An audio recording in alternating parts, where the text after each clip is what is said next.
Bonjour à tous, j'espère que vous allez bien. Aujourd'hui, on se retrouve pour parler d'Uncharted. La vidéo a mis un peu de temps à arriver, je m'en excuse, quelques aléas, mais on repart de plus belle. Mais avant ça, jingle. I'ma get busy with it right now. I'ma get busy with it right now. Alors, ce film Uncharted, assez proche ou non de la saga. Commençons par comparer le Nathan Drake du jeu à celui du film. On s'aperçoit que visiblement, il peut paraître assez loin du personnage, là où un Nathan Fillon, interprète du personnage dans un fan film, peut paraître plus proche en termes physiques. Mais cela étant une réinterprétation du jeu, il y a eu quelques libertés qui seront appréciées pour certains et pour d'autres non. Étant donné que c'est Tom Holland lui-même qui a relancé le projet portant à la fois la casquette de producteur et interprète du personnage principal de la franchise, le choix a été fait de faire de ce film un démarrage du personnage de Nathan pour ne pas trahir l'essence du jeu et de la franchise. Un choix qui paraît judicieux sachant qu'ils chercheront à développer le personnage au fur et à mesure des films. Mais ce film-là, que donne-t-il au final? Un film pour le moins teenage, du moins dans les premiers instants. On peut y revoir Nathan Drake très jeune avec son grand frère Sam Drake, interprété par Rudy Panko qu'on peut apercevoir dans la série Netflix Outer Banks. Brièvement, dans ce début de film, Nathan et Sam sont à l'orphelinat. Ils feront le mur pour se rendre dans un musée devant une carte au trésor dont leurs parents avaient conté l'histoire à Sam plus jeune. On comprend rapidement que l'objectif de Sam est de le retrouver. De retour à l'orphelinat, les autorités sont là pour emmener Sam. Devenu trop vieux pour que l'orphelinat s'occupe de lui, et qui plus est devenu compliqué à gérer, il leur sera accordé à lui et à Nathan tout de même quelques minutes pour se dire au revoir. C'est dans ce laps de temps que Sam va s'échapper en laissant à Nathan un collier avec un anneau au bout.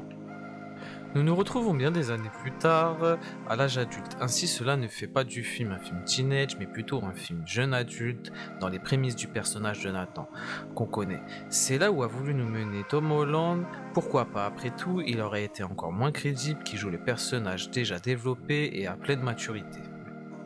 Bref, on retrouve donc Nate, barman dans un bar assez chic, qui mis à part ses talents de barman a de réels talents de voleur. C'est là qu'on découvre le personnage de Sully, qui est interprété par Mark Wahlberg, que je ne devrais plus présenter, mais je m'attarde sur lui car il devait être initialement prévu qu'il joue le personnage de Nathan. Mais le projet étant au point mort depuis un certain temps et étant là depuis le début, il a finalement été décidé qu'il interprète le personnage de Sully.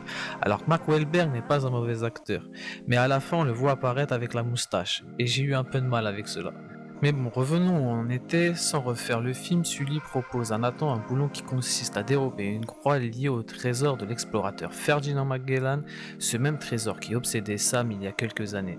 C'est d'ailleurs à l'évocation de son nom que Nathan réagit, Sully lui expliquant qu'il a disparu et qu'il souhaite son aide pour l'aider à le retrouver lui et le trésor. Ce que Nathan va décliner dans un premier temps, mais finira par aller le retrouver, c'est là qu'ils échangeront sur cette histoire et surtout qu'ils se décideront à aller dérober la croix à une vente aux enchères. C'est d'ailleurs là que l'on sort de la situation initiale puisque hormis la sécurité, il y a un homme qui va leur mettre des bâtons dans les roues, il s'agit de Santiago Moncada, joué par Antonio Banderas qui cherche également à mettre la main sur cette croix, qui selon lui lui revient de droit de par sa dynastie familiale espagnole. Mais il est surtout accompagné d'un homme de main, enfin plutôt d'une femme de main, Braddock, jouée elle par Tachi Gabriel qu'on a pu voir entre autres dans The Sang.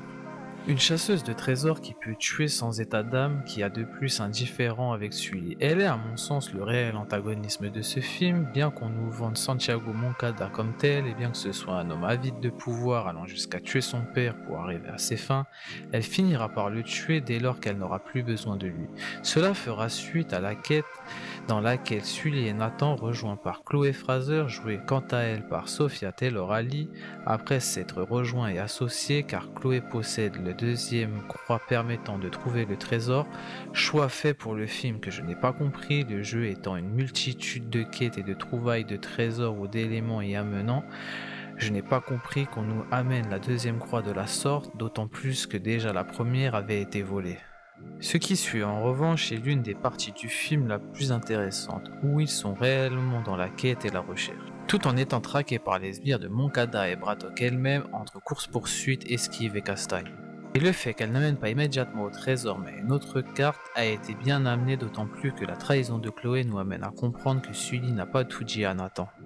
On apprendra que Sam est certainement mort, Sully expliquant qu'il ne l'a jamais revu après une chute. Chloé quant à elle a vendu la carte à Moncada, qui sera tué peu de temps après par Braddock, qui cherchera également à éliminer Chloé, tout ça sur un avion en plein vol, où Sully et Nathan avaient réussi à embarquer dans tout ce bordel. Chloé récupérera la carte, Sully sautera en parachute et Chloé et Nathan finiront par sauter de l'avion, mais pas vraiment volontairement pour Nathan, mais finiront par atteindre la terre ferme sains et saufs avec les deux croix et la carte. Nathan et Chloé se retrouveront à l'hôtel à chercher quel indice a pu laisser Sam à Nathan, Sully lui ayant expliqué auparavant que c'était certainement lui qui détenait la solution.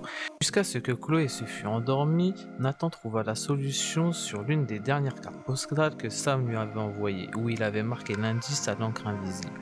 Les croix sont le compas. Nathan trouve les coordonnées mais a la brillante idée de tester Chloé. Il laisse donc de mauvaises coordonnées sur la table de chevet et Chloé part sur une fausse piste. Nathan partira donc quant à lui à l'endroit des bonnes coordonnées et finira par trouver les épaves de bateau et le trésor. Il sera rejoint par celui qui gardait un œil sur lui depuis qu'il avait sauté de l'avion. Mais ce ne sera pas le seul car Braddock et ses sbires rejoignirent les lieux. Nathan et Sully se cachèrent sur le bateau. C'est là que Braddock et ses sbires, ne les trouvant pas, vont embarquer les bateaux à l'aide d'hélicoptères. C'est à ce moment que je me suis demandé si techniquement cela était possible. En prenant en compte la taille des bateaux, leur poids et en ajoutant le butin à son bord, j'émets de sérieux doutes là-dessus. Mais sinon, c'est à ce moment-là que Nathan et Sully vont être découverts. Encore un gros bordel, les bastons en pagaille vont faire que les bateaux finiront par tomber à l'eau avec son butin. Et les autorités maritimes approchant, le butin revint finalement au pays. Enfin, pas tout à fait. Je vous disais au début que Nathan était un voleur hors pair, non? Il est parvenu à dérober quelques belles-violes en or, et oui, au passage, Chloé les aperçoit partir en hélico et Braddock finit avec un des deux bateaux sur la tête. On aura ensuite la scène post-générique annonçant le second opus dont j'ai parlé un peu plus tôt, quand on y voit Sully avec la moustache et surtout le personnage de Sam toujours en vie. On s'en doutait pour les fans de la franchise, mais pour les autres, surprise. En conclusion, le film, entre sa réinterprétation plus ou moins bonne en vue de la direction où ils ont voulu nous amener, le casting plutôt bon, bien qu'un acteur comme Antonio Banderas n'ait pas un si gros rôle que ça dans le film, le manque ou choix qu'il n'y ait au final pas tellement de quête et de recherche, moi qui est plutôt friand de ce genre de film et adepte de la franchise, même si je n'en suis pas un expert, je reste sur ma faim. Mais en restant plutôt optimiste pour un premier volet et en attendant pourquoi pas une éventuelle suite, j'accorde la moyenne à ce film. Donnez-moi votre avis dans les commentaires sur ce que vous avez aimé ou non dans le film. Sur ce, moi je vous dis à bientôt pour une prochaine vidéo.